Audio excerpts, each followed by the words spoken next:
Here I have Vodafone Smart E8 and let me show you how to grab a screen on the following device.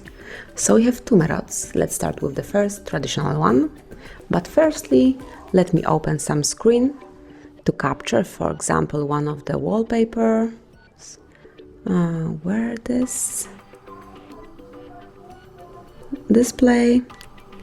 Here there should be wallpaper, wallpapers album, and for example, this one.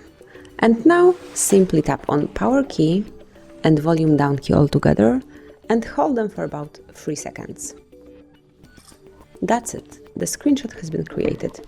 Now you can share it, edit it, delete it, or do whatever you want to.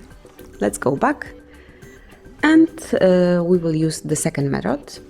So let's open, for example, the settings, and if you would like to show someone the options that you have under the system, just tap on power key and hold it for about 2 seconds.